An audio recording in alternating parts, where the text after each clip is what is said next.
Mga kababayan, ma'am sir, this is Jam, the Filipino channel ang inyong pong lingkod. So today is January 6, 2026 at tayo ngayon nagpupunta dyan yan sa may Ramada Incor by Windham, Makati, sa may Camagong Street, San Antonio, Makati po yan. At dadalhin po natin sa may Green Hills Shopping Center, The Shop sa may Connecticut Street, Green Hills, San Juan po yan. Okay, so magbabalik po tayo mamayang unti pag nakuha na po natin sila. Disclaimer lamang po, ang content po natin ay kalsada at hindi ang passenger. Kaya nga naman, sakasakali man po na may marinig kayo, mga pangalan ng lugar, pangalan ng tao, pangalan ng organizations, government o private man yan, ay wala pong kinalaman ng channel na ito. At wala pong pinapatungkulan. Lahat po ng pinag-uusapan dito ay pawang dito lamang po yan sa loob. At wala pong pinapatungkulan sa labas. Okay po, magbabalik po tayo mamayang onte pag nakuha na po natin itong ating susunod na mission. Ay, at samantala, makinig tayo ng mga nagbabagang balita at mga talakayan habang tayo papunta doon sa ating pick-up area. Doon sa mga kalye po na ito na major highways na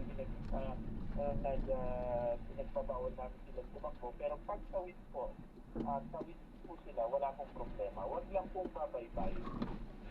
Okay, yung speaking of motor signal, ano pinag-uusapan natin, ano yung direktiba, ano yung balita regarding to sa mga gumagana ng yung tampax, yung nasa likod ng motor signal? Opo. Kasi parang may karagdagang bayad na ho yun, di ba, na parehistro? Opo, actually po, nung bago po ako pumasok sa LTO, nagkaroon po akong programa, yung 7-point agenda. Ang isa po dun sa 7-point agenda namin, yung alisin yung problema. Kahit ako po yung nagmumotor din, yung mga kababayan po natin na mga underbow, yung mga maliliit na motor, pinuputol nila, ino-open pipes nila, o kaya tinatanggal po nila yung muffler. So, opo, silencer, yung muffler. So, ang ingay po niyan, ang akala po nila, magpapatuli ng motor nila, hindi po. Hindi po yan nagpapatuli. Because nag-create po ng ingay. Actually, hindi lang po sa yan yung naging problema natin. Hindi lang po sa bagong taon. Kasi usually mga kababayan natin, bagong taon po nila ginagawa yan. Pero marami po yung mga pinangkakare-karera nila. So, ginaganyan po nila. Siguro dapat itutukan yung mga establishmento na nag-o-offer ng gantong serbisyo. Maiingayin namin yung motor mo, lalagyan namin ganito, bayad ka. Siguro dapat maging subject din yun ng operation siguro. Asak sa tingin ninyo? Labas lang po sa mandato namin sa LTO. Kami po kasi sa enforcement sa kalye, sa registration. So, hihingi po kami ng tulong sa yan LTO siguro, sa mga LTO na rin siguro, ano po? LGU po, at saka DTI. Ayun, okay. Bago yung tanong ni Shirley, makumusta ko lang, mukhang sa katutak yata ang inyong pinalabas na suspension sa lisensya. Nasasakot sa road rage. Mula nung Pasko hanggang ngayon yata, hanggang kanina may monitor ako ng mga parang mga viral video na nakikipag-girian sa kalsada eh. Opo, marami po tayong mga kababayan na hindi nila makontrol yung mga sarili nila. Sabi ko nga po nung una, huwag kayong bababa ng sasakyan, mananakit kayo ng tao. Ngayon po, actually may at yung alas 2, hiling po ngayon ng ambulance na, kung matatandaan nyo, yung ambulance na sa Valenzuela na binalibag yung bike ng bata, sinagasaan. Ako po mismo uupo doon. So, bukod doon, ang dami po so siguro dapat ang mga kababayan po natin, huwag natin daanin ang init ng ulo sa kalye. Maging mahinahon tayo at tandaan natin ng lisensya. Hindi yan karapatan. Yan ay pribilehiyo na madaling pwedeng bawiin anytime. Sigla kanila, panghuli na lang po, balik ako sa mga e-trike at e-bike. Banggitin nyo nga ho at ipaalala yung mga security features pa rin o security measures ng mga nagmamaneho ng e-trike at e-bike. Kahit po nasa secondary road sila, walang helmet, kailangan din ho ba ng helmet gaya ng nagmamotor? Kayo na ho po magpaalala. Opo naman. Yun pong mga naka two wheels, pagdating po sa helmet, halimbawa, nahuli po sila doon sa mga pinagbabawal na kalye, usually ang penalty po niyan 1,000 pesos yan. Pero kapag po wala silang helmet, additional yan ng 1,500. Ang ibig sabihin, may mahuhuli po sila pag wala silang helmet. pero legal po silang dumaan sa mga secondary roads. Pero yung mga naka two wheels po, kahit na nasa secondary road kayo, siguraduhin nyo po kayo po ay may helmet. Kasi kapag ka po kayo ay nahuli, penalty po yan. Oo, at tanong ka na rin ho kung kailangan din ng registration kahit na naman doon sa mga secondary roads. Lalo na minsan ginamit Actually, yung panghatid actually po, sa...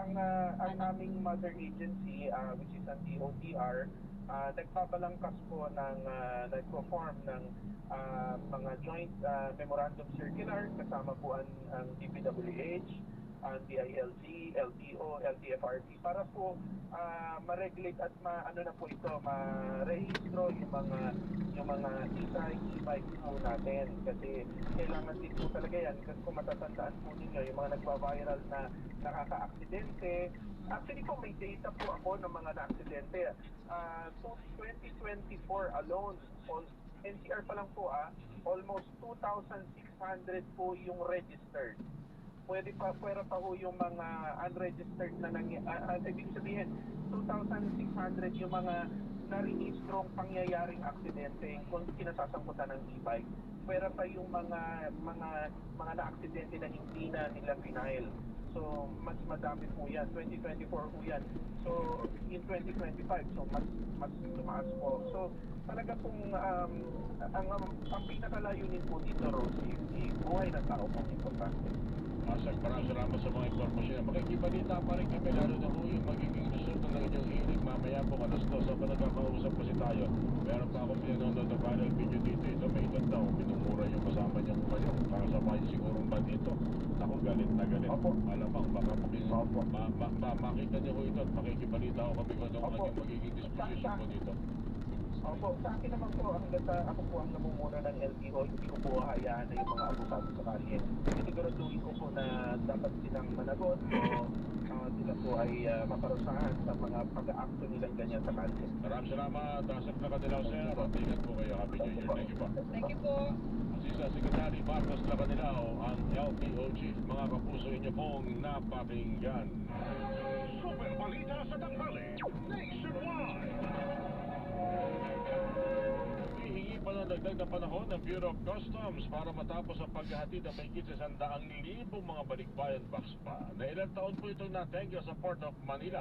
Aminado si Attorney Chris Bendijo, Deputy Chief of Staff ng Office of the Commissioner ng Bureau of Customs, na hindi nila kinaya yung target na maipamahagi ang mga balikbayan box na ito sa mga pamilya ng mga OFW bago magpasko, bago magbagong taon dahil mabusisi proseso ang pinagdaraanan ng naturang mga balikbayan box. Dami talaga ng mga kahon, no? At if you can imagine po, talaga pong pagbukas ng Ang gugulat kayo, sir, ako nagulat din. Yung nakikita namin, nagtubos ka agad kahapon. Kahit na yung iba doon, karamihan doon ay walang lisensya, pero may identification. Kasi ang mangyayari po dyan, sir, kahit wala silang driver's license, nakuha namin yung identification nila. At halimbawa, hindi nila pinansin yung ticket. Once na nag-apply na po sila ng driver's license, lalabas po yung huli nilang yan.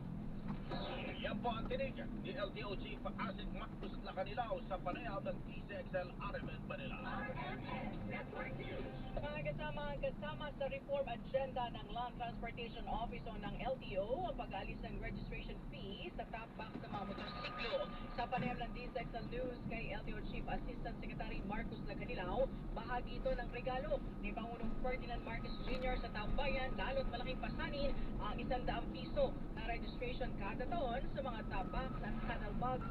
Sa memorandum na nilagdaan ni LTO Chief Assistant Secretary Lacanilaw, wala nang kukolektahin sa bawat top box o saddlebag. Bagamat wala namang bayad, sinabi ng LTO na kinakailangan pa rin na iparehistro ang lahat ng custom-made na top box at mga saddlebag bilang bahagi pa rin ng safety measure. Bibigyan naman ng mga rider ng sertifikasyon bilang patunay ng rehistrasyon. Napansin po namin nung pagpasok namin sa LTO, ito po yung isa sa mga dagdag pahirap po sa taong bayan na yung top box naman po talagang kailangan naman po ng mga motorsiklo. Tapos tina-charge pa ho. Every year po yan. So simula po nung December 15, actually yan po yung isa sa regalo ng ating Pangulo sa mga kababayan natin na rider. Mabawasan sila ng pasahin na gaya po yan, 100 pesos. Malaking bagay sa kanila. So ngayon po, starting po ng 2026, lahat po na magre-rehistro, wala pong sisingilin na additional sa inyo na 100 sa top box. Inaatasan naman ng LTO ang lahat ng regional directors na ipatupad ang bagong patakaran. Samantalang pinag-aaralan na ng Philippine National Police ang pagpapalawak ng pagpapatupad ng batas laban sa mga motorsiklong may maingingay na tambutso.